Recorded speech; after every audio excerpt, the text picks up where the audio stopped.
नमस्कार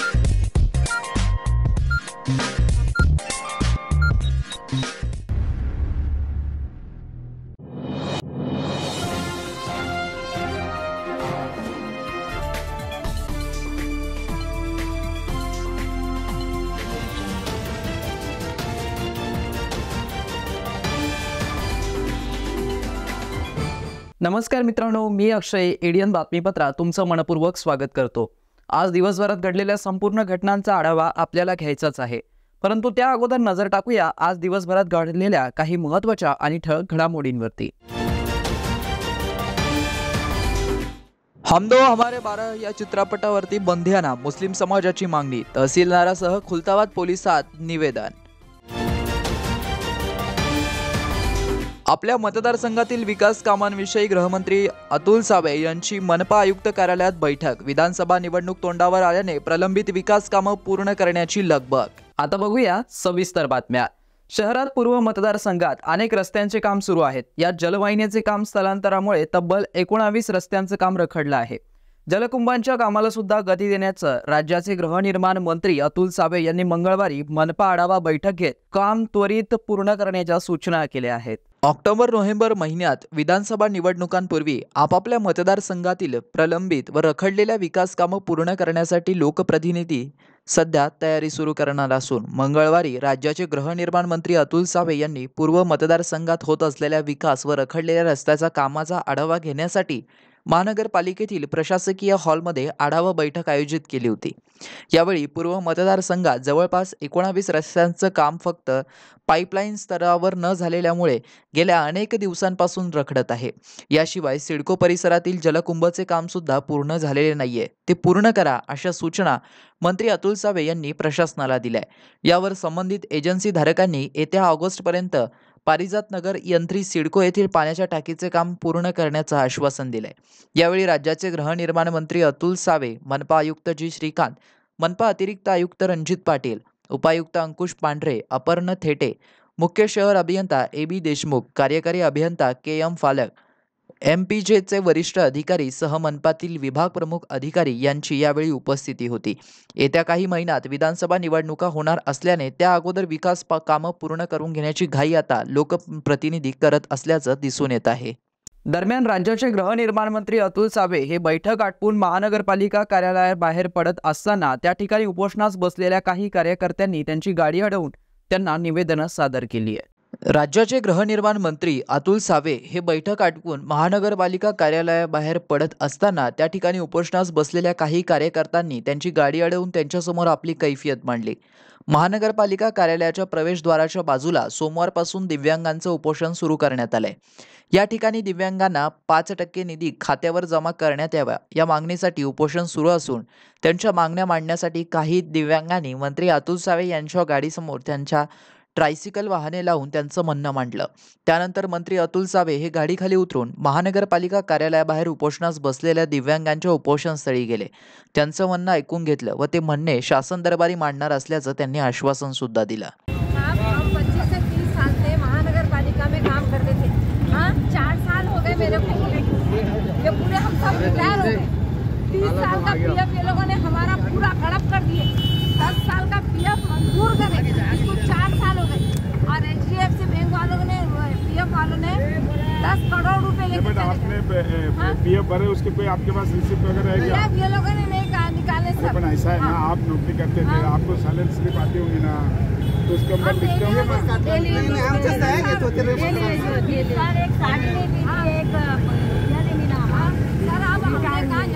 याबरोबरच महानगरपालिका कार्यालयाच्या प्रवेशद्वारासमोर महानगरपालिकेचे निवृत्त कर्मचारी उपोषणास बसले आहे।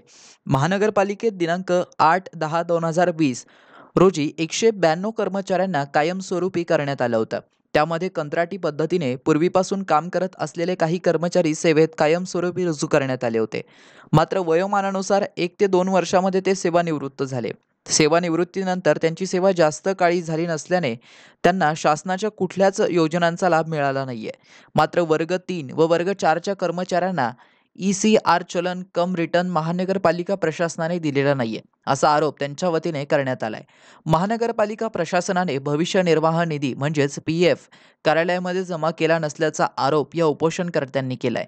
मंत्री अतुल सावे उपोषणस्थळी आल्यानंतर त्यांना आपली कैफियत मांडताना महानगरपालिकेच्या सेवानिवृत्त कर्मचाऱ्यांच्या डोळ्यात अश्रू तरळले होते. यावेळी बहुजन कामगार शक्ती महासंघाच्या सेवानिवृत्त कर्मचाऱ्यांचं म्हणणं सावे यांनी ऐकून घेत सदर प्रकरणी त्यांना न्याय मिळवून देण्याचं आश्वासन त्यांनी दिलं आहे. कमिशनरशी बोलून महानगरपालिकेच्या वतीने धोकादायक इमारतीवर कारवाई सुरू करण्यात आली असून बेगमपुरा येथील चंद्रकांत रौतले यांची 2 मजली इमारत मनपाच्या वतीने निष्कासित करण्यात आली आहे. मंगळवारी आयुक्त तथा प्रशासक जी श्रीकांत यांच्या आदेशाने अतिरिक्त आयुक्त संतोष वाहुळे यांच्या निर्देशानुसार बेगमपुरा येथील चंद्रकांत रौतले यांची 20x40 आकारातील जुनी 2 मजली इमारत निष्कासित करण्यात आली आहे. सदर मिळकत ही मुख्य बाजारपेठ येथे वर्दळीच्या ठिकाणी असल्याने कोणत्याही क्षणी इमारत कोसळण्याची दाट शक्यता निर्माण झाली होती. सदरील मिळकतीस मनपाद्वारे धोकादायक इमारतीची नोटीस महाराष्ट्र महानगर अधिनियम 1949 चे कलम 264, 265 व 246 अन्वये धोकादायक इमारतीची नोटीस बजावण्यात आली होती. संबंधित इमारत धारकांनी आपले संसार उपयोगी सामान काढणे आणि प्रशासनाकडून अवधी मागितला होता. मंगळवारी सदर ठिकाणी 2 मजली मोडकळीस आलेली धोकादायक इमारत JCBच्या साहाय्याने निष्कासित करण्यात आली आहे. या अगोदर दिनांक 7 जून रोजी गुलमंडी येथील जीर्ण झालेली धोकादायक इमारत पाडण्यात आली होती. सदर कारवाई अतिरिक्त आयुक्त संतोष वाहुळे यांच्या आदेशाने उपायुक्त सविता सोनवणे यांच्या मार्गदर्शनाखाली पद निर्देशित अधिकारी संजय सुरडकर, इमारत निरीक्षक रामेश्वर सुरासे यांनी पार पाडली, अशी माहिती अतिक्रमण विभागाच्या वतीने देण्यात आली आहे. तर हम दो हमारे 12 या हिंदी चित्रपटाची पोस्टर प्रसिद्ध होताच त्यात इस्लाम धर्माबाबत आक्षेपार्ह संवाद असल्याचा आरोप मुस्लिम समाजाच्या वतीने करण्यात आला असून या चित्रपटावर बंदी आणण्याची मागणी निवेदनाद्वारे करण्यात आली आहे. सोमवारी हाफिज आरिफ यांच्या नेतृत्वाखाली खुलताबाद शहरातील शेकडो मुस्लिम युवकांनी एकत्र येत हम दो हमारे 12 या चित्रपटावरती बंदी आणण्याची मागणी निवेदनाद्वारे पोलीस ठाणे खुलताबाद यांच्याकडे केली आहे. याबरोबरच यूट्यूबवर आक्षेपार्ह व्हिडिओ प्रकरणी गुन्हा दाखल करण्याची तहसीलदार स्वरूप कंकाळ यांना निवेदन दिले. यावेळी हाफिज जावेद, हाफिज इक्बाल, शेख हबीदुद्दीन, इम्रान जहागीरदार, आमिर पटेल, जिशान बुरहानी, शेख नजीर, अफरोज अहमद, सोहेल कुरेशी, अमान शेख, शमीज पटेल, अनवर जहांगीरदार, मुफिदुर रहमान, शेख समीर, मोहम्मद आवेज, शेख अन्सार यांच्यासह मोठ्या संख्येने मुस्लिम समाज बांधव व तरुण उपस्थित होते. एडियनसाठी तालुका प्रतिनिधी हुसेन पटेल, खुलताबाद.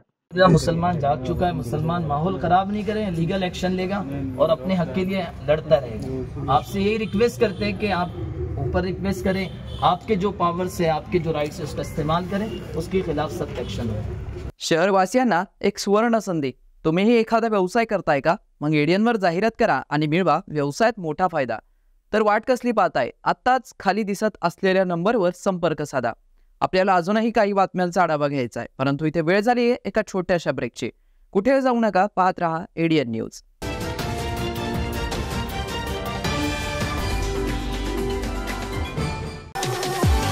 संभाजीनगरकरांसाठी खुशखबर, खुशखबर, खुशखबर.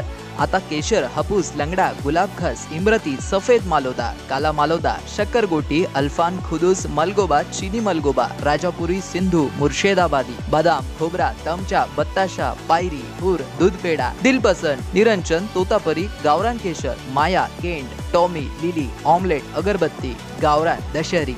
मंडळी, ही सगळे आंब्यांची नावं आहेत आणि हे सगळे आंबे आपल्याला खायला मिळणार आहेत, तेही आपल्या शहरात म्हणजेच छत्रपती संभाजीनगर मध्ये. कृषी विद्यापीठ फळ संशोधन केंद्र, हिमायतबाग, छत्रपती संभाजीनगर येथे हे विविध प्रजातीचे आंबे आपल्याला खायला मिळणार आहे. तर वाट कसली पाहताय? आताच भेट द्या आणि या निरनिराळ्या आंब्यांची नैसर्गिक पद्धतीने, ऑर्गॅनिक पद्धतीने पिकवलेल्या आंब्याचा मनमुराद आनंद लुटा. तर आजच संपर्क करा. सचिन कुंढारे 9975 51 11 42, दिलीप जाधव 94 21 66 70 02, गणेश उंद्रे 88 30 67 46 58. आता नैसर्गिक पद्धतीने पिकवलेला आंबा थेट हिमायतबाग ते ग्राहक. मस्त मास्क पहना रे तूने. Thank you sir. वो जान बचाने के लिए पहनना पड़ता है ना सर। रेडीमेड है या टेलर मेड है? ऑनलाइन ऑर्डर किया है सर। एक और है क्या? है ना सर। देना। बहुत मस्त लगे आपको। ये ना सर। ए ना भाई, जान बचाने के लिए बाइक चलाते वक्त सिर्फ खोपड़े पे मास्क पहनेगा तो खोपड़े को कौन बचाएगा? समझ गया सर। हेलमेट ऑनलाइन ऑर्डर कर, वरना हमेशा के लिए ऑफलाइन हो सकता है। Okay sir. ये ले, सलाम। ये भी ऑनलाइन भर दे। हेलमेट पहने, ट्रैफिक नियमों का पालन करे, जिंदगी के सफर को सुरक्षित रखे।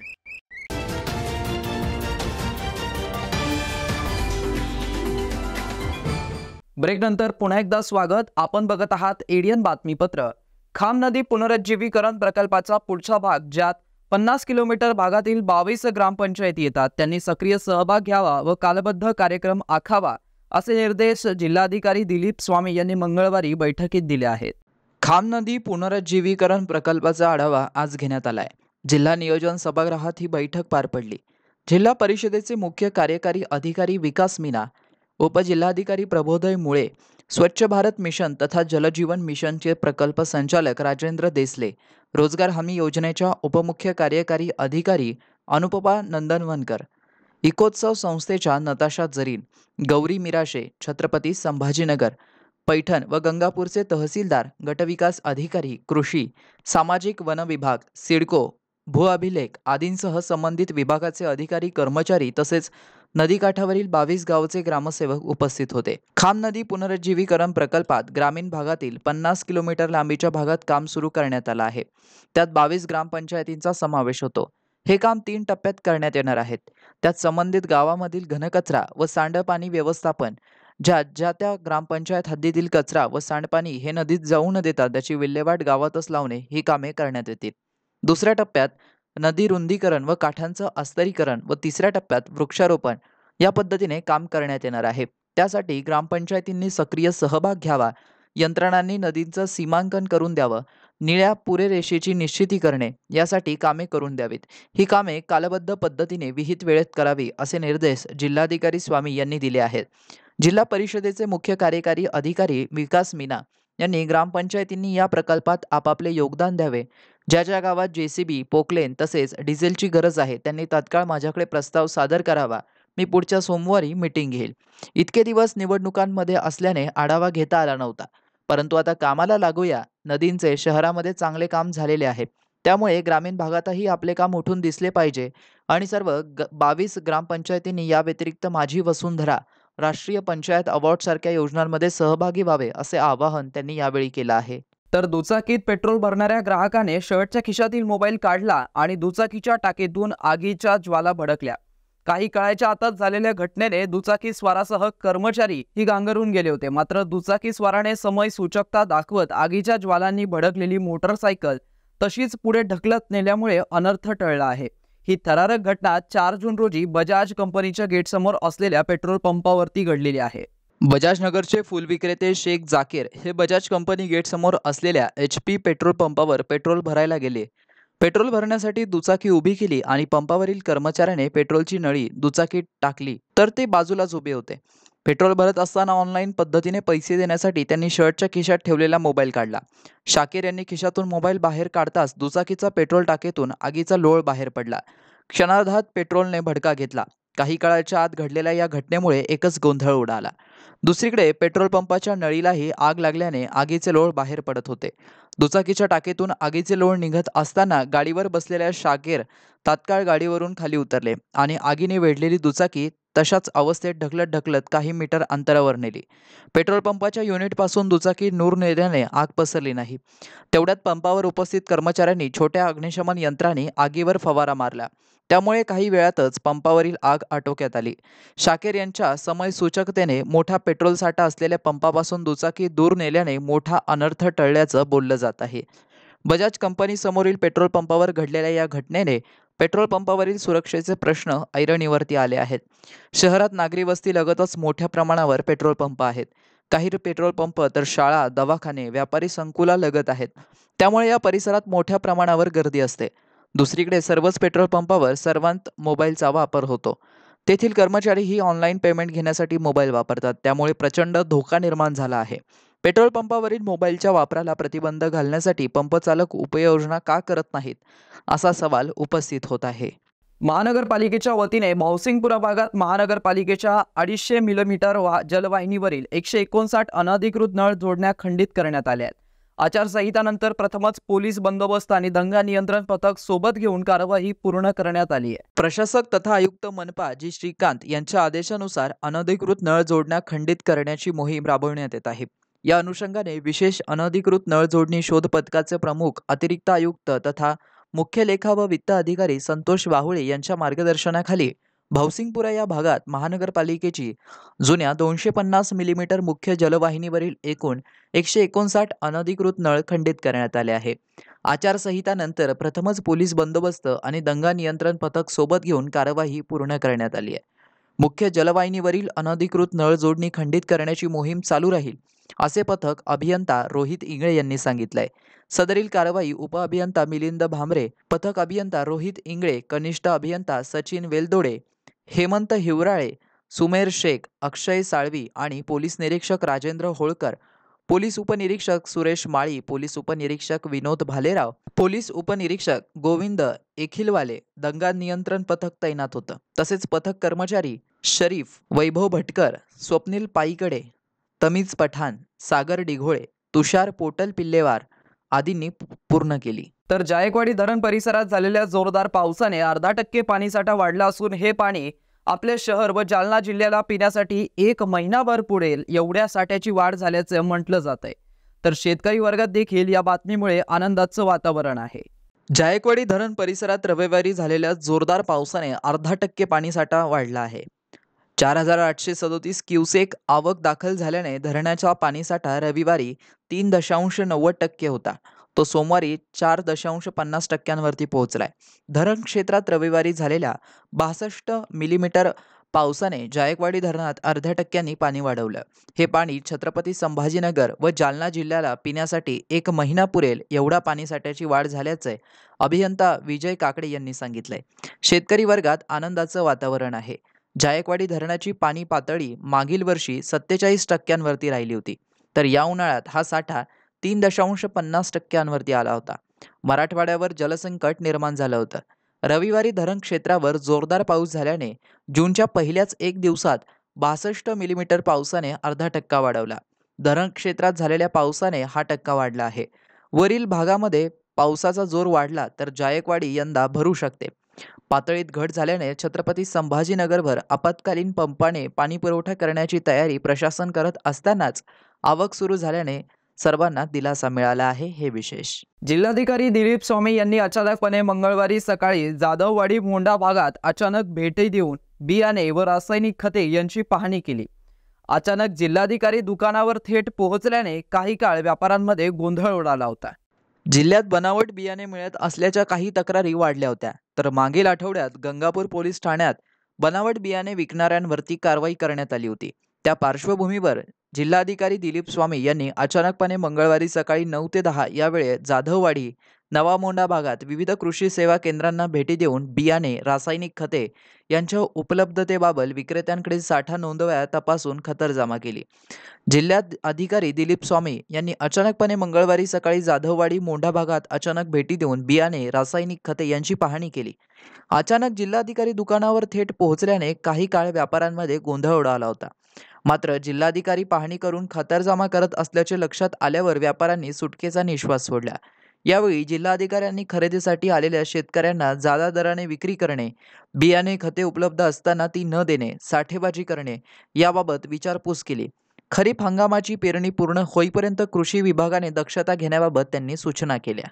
शेवटी पुन्हा एकदा नजर टाकूया आज दिवसभरात घडलेल्या काही महत्त्वाच्या आणि ठळक घडामोडींवरती।